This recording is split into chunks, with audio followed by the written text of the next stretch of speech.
الحمد لله على إحسانه وشكر له على توفيقه وامتنانه أشهد أن لا إله إلا الله وحده لا شريك له تعظيما لشأنه وأشهد أن محمدا عبده ورسوله الداعي إلى رضوانه. Certes, les louanges appartiennent à Allah, celui que nous louons, nous cherchons refuge auprès de lui ainsi que la guidée. Nous cherchons refuge auprès de lui contre le mal de nos propres âmes ainsi que de nos mauvaises actions. En effet, celui qu'Allah guide, nul ne peut l'égarer, tandis qu'il n'y a point de secoureur et de guide pour celui qui l'a égaré. J'atteste donc qu'il n'y a point de divinité digne d'être adorée, excepté lui, Allah subhanahu wa ta'ala. Comme j'atteste que le prophète Muhammad sallallahu alayhi wa sallam est son envoyé, messager pour toute l'humanité. Fils d'Abdallah, paix, salut, bénédiction d'Allah sur lui, sur sa noble famille, ainsi que sur ses valeureux compagnons, ainsi que ceux qui les suivront dans le bien jusqu'à la fin des temps. Ô vous les croyants, craignez Allah comme il doit être craint et ne mourrez qu'en pleine soumission. Ô vous les hommes, craignez votre Seigneur qui vous a créé d'un seul être et a créé de celui-ci son épouse et qui de ces deux-là a fait répandre sur terre beaucoup d'hommes et de femmes. Craignez Allah au nom duquel vous vous implorez les uns les autres et craignez de rompre les liens du sang. Certes, Allah vous observe parfaitement. Ô vous qui croyez, craignez Allah et parlez avec droiture. Craignez Allah, votre Créateur, et parlez avec droiture. Il améliorera. Allah subhanahu wa ta'ala va améliorer vos actions, vos œuvres. Et aussi, il va vous guider vers le chemin de la droiture. Par cette crainte révérentielle d'Allah, on retrouvera nos péchés et nos erreurs effacés, pardonnés par le Très-Haut, subhanahu wa ta'ala. Ô vous les musulmans, le prophète, paix, salut, bénédiction d'Allah sur lui, a mentionné le fait que la tombe dans laquelle le croyant est enseveli sera élargie sans intervention aucune.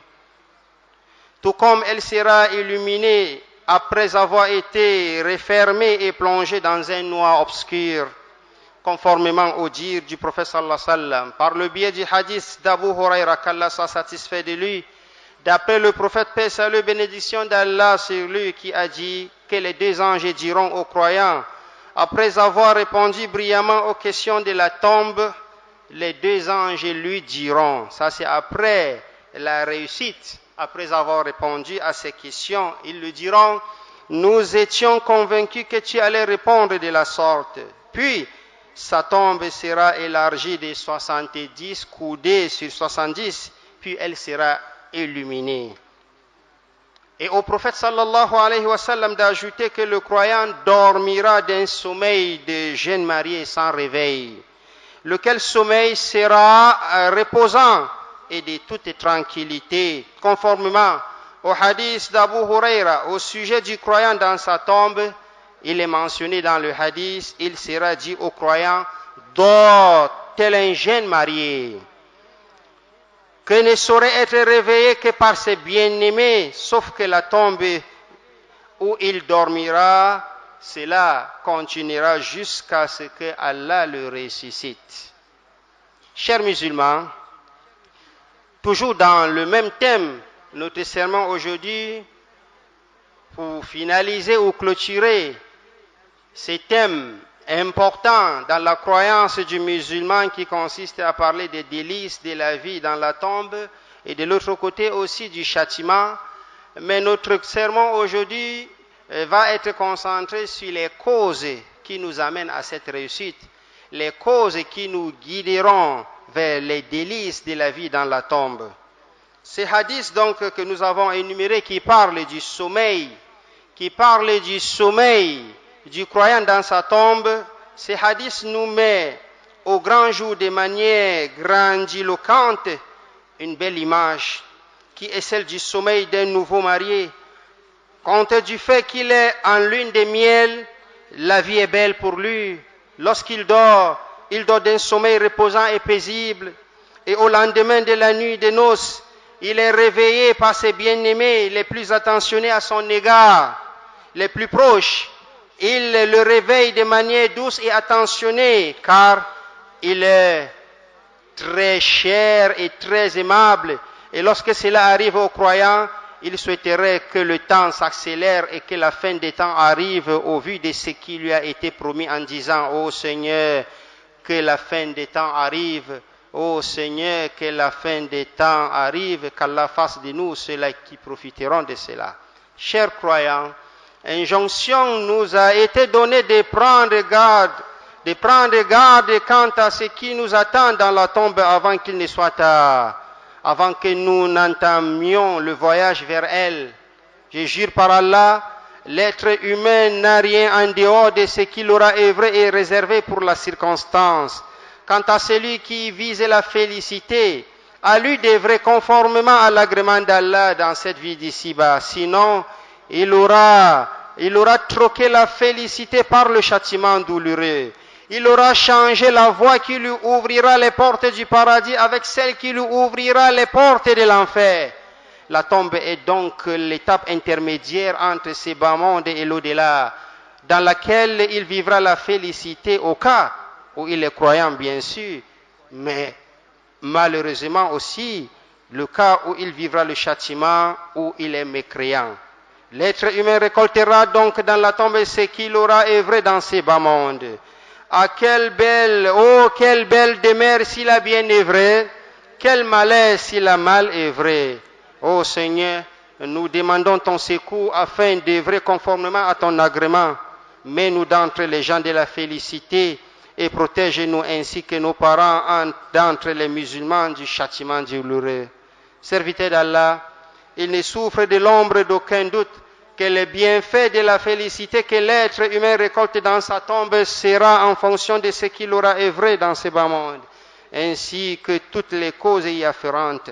De ce fait, celui qui veut être d'entre les bienheureux dans la tombe, qu'il emprunte donc la voie et la méthodologie menant à la félicité, car il fait partie de la sagesse, le fait d'emprunter la voie et poser les actions qui mènent à ses objectifs. Voici donc quelques-unes que nous nous permettons de citer pour votre gouverne, quelques signes et quelques actions qui mènent à cet objectif noble dans la vie de la tombe. Premièrement, la foi en Allah, la multiplication des œuvres pieuses, le redressement dans la voie d'Allah, l'observation avec assiduité des actions obligatoires, des actes obligatoires, puis l'accomplissement des actes surrogatoires aussi, conformément au hadith d'Abu Huraira, qui stipule que le prophète paix, salut et bénédiction d'Allah sur lui a dit, lorsqu'on dépose le mort dans sa tombe, il entend les derniers pas des gens qui s'en vont, ceux-là qui l'ont enterré. S'il est croyant, la prière, qui est la salat, se met au niveau de sa tête. Le jeûne se met au niveau de sa droite. La zakat se met au niveau de sa gauche. Ses bonnes actions, ses bonnes d'entre les aumônes, le maintien des liens du sang, la bienfaisance envers les gens, tous ces bonnes œuvres se placeront au niveau de ses pieds.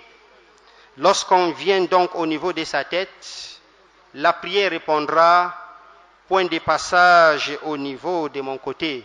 Il n'y a pas de passage ici. C'est-à-dire, si on vient vers lui pour un châtiment quelconque, alors la prière lui défend du côté de la tête, point de passage de mon côté.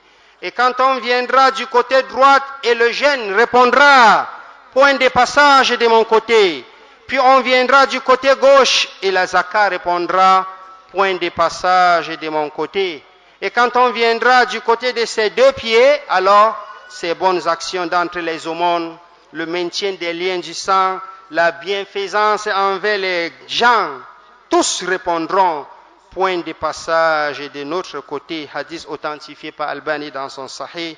Chers frères dans la foi, parmi ces voies et causes également, deuxièmement, faire les efforts de mourir martyr dans le sentier d'Allah, conformément au hadith de Miqdad ibn Ma'adi Karib, qu'Allah l'agrée, qui stipule que le martyr a des mérites que d'autres n'ont pas. Il est protégé contre le feu de l'enfer. Tout comme le hadith de Fudala ibn Ubayd, qu'Allah soit satisfait de lui, confirme également dans ces hadiths, toutes les œuvres de l'être humain s'estompent à sa mort. Ça s'arrête. Exception faite du martyr. Donc Allah fructifie les œuvres jusqu'au jour de la résurrection. et il est épargné des tourments de la tombe. Le premier, c'est les bonnes actions et on ne peut échapper par là car c'est le seul et la voie à suivre pour atteindre la félicité. Mais également, les différentes formes du martyr. Le martyr est celui-là qui s'est donné pour Allah, qui s'est donné pour la cause d'Allah, que ce soit dans le sentier en pleine bataille, que ce soit dans la prédication de la religion d'Allah à tout moment jusqu'à sa mort, ou l'enseignement de sa religion, ou bien d'autres catégories citées par les savants qu'on reconnaît celui-là comme martyr. Il bénéficie également dans la tombe de ces bienfaits que le châtiment de la tombe ne peut l'arriver. Parmi également les causes, troisièmement, les invocations. Les invocations dans lesquelles le serviteur demande à son Seigneur de le protéger contre les supplices de la tombe. Le refuge auprès d'Allah contre le feu de l'enfer dans la prière, car faisait partie de la tradition du prophète, paix, salut, bénédiction d'Allah sur lui, de chercher protection contre les tourments de la tombe à la fin de chaque prière avant la salat, avant le salut final, avant la salam, conformément au hadith que rapporte Abu Huraira qu'Allah l'agrée.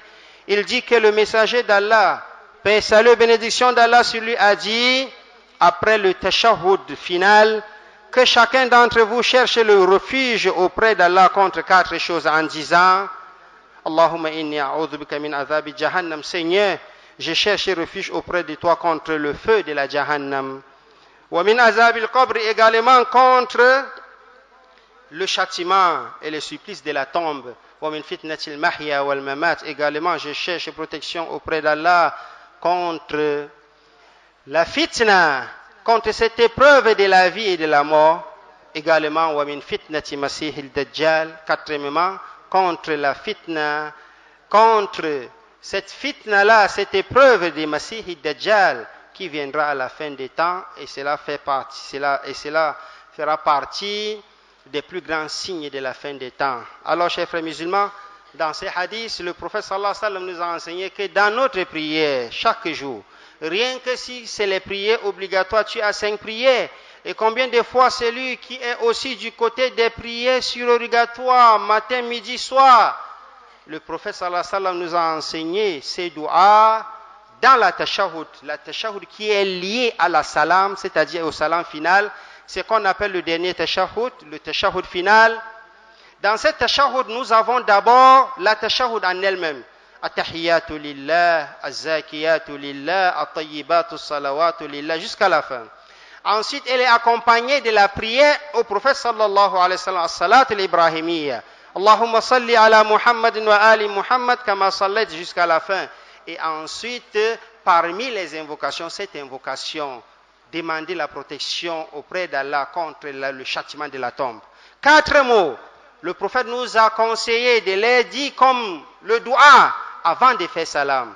Allahumma inni a'udhu bika min adhabi jahannam, wa min adhabi al-qabr, wa min fitnati al-mahya wal-mamat, wa min fitnati al-masih ad-dajjal. Frères et sœurs dans la foi, il nous incombe donc de nous inspirer des pieux, des prédécesseurs pieux, afin d'avoir l'agrément du Seigneur des êtres humains, d'éviter la perte, afin que nous tombons, ou afin que nos tombes soient des jardins d'entre les jardins des délices. Écoutez donc, frères en islam, écoutez les conseils d'Ali ibn Abi Talib, le 4e calife, le cousin du prophète sallallahu alayhi wa sallam, Amir al-Mu'minin, qu'Allah soit satisfait de lui, quand il disait « Approvisionne-toi dans la vie pour le rendez-vous certain », parce que c'est un rendez-vous certain. Approvisionne-toi. On n'arrive pas là-bas sans les provisions. Œuvre pour Allah et approvisionne-toi de la meilleure des provisions.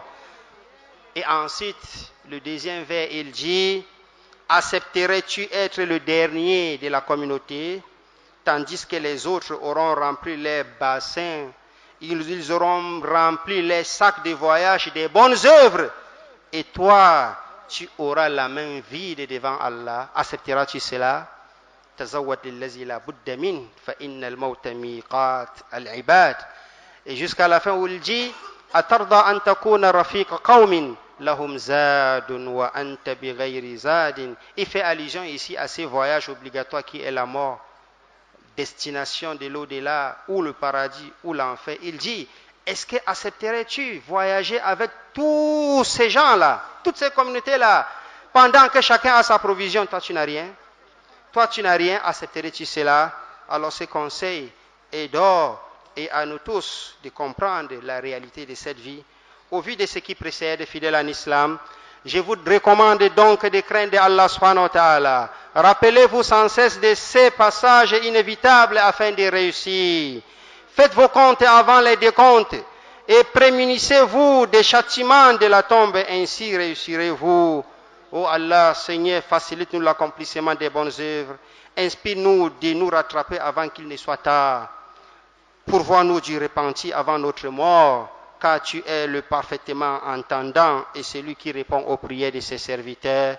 اللهم صل على محمد وآل محمد كما صليت على إبراهيم وعلى آل إبراهيم إنك حميد مجيد وبارك على محمد وعلى آل محمد كما باركت على إبراهيم وعلى آل إبراهيم في العالمين إنك حميد مجيد وارض اللهم عن الخلفاء الراشدين الأئمة المهديين أبي بكر وعمر وعثمان وعلي وعن سائر الصحابة أجمعين وأنا معهم بمنك وفضلك وكرمك يا أكرم الأكرمين. اللهم أعز الإسلام والمسلمين، اللهم أعز الإسلام والمسلمين وأذل الشرك والمشركين والكافرين ودمر أعداءك أعداء الدين. اللهم آمنا في أوطاننا وأصل أئمتنا وولاة أمورنا. اللهم آمنا في أوطاننا واستأمر علينا خيارنا يا رب العالمين. لا إله إلا أنت سبحانك إنا كنا من الظالمين. ربنا آتنا في الدنيا حسنة وفي الآخرة حسنة وقنا عذاب النار. اللهم إنا نعوذ بك من عذاب جهنم ونعوذ بك من عذاب القبر ونعوذ بك من فتنة المحيا والممات ومن فتنة المسيح الدجال. ربنا ظلمنا أنفسنا وإن لم تغفر لنا وترحمنا لنكونن من الخاسرين. اللهم اغفر للمسلمين والمسلمات والمؤمنين والمؤمنات الأحياء منهم والأموات إنك سميع قريب مجيب الدعوات برحمتك يا أرحم الراحمين ويا رب العالمين. اللهم اشف مرضانا ومرضى المسلمين. اللهم اشف مرضانا ومرضى المسلمين. اللهم اشف مرضانا ومرضى المسلمين. عباد الله، إن الله يأمر بالعدل والإحسان وإيتاء ذي القربى وينهى عن الفحشاء والمنكر والبغي يعظكم لعلكم تذكرون. فاذكروا الله الجليل يذكركم واشكروه على نعمه يزدكم ولذكر الله أكبر والله يعلم ما تصنعون. وقوموا إلى صلاتكم يرحمكم الله.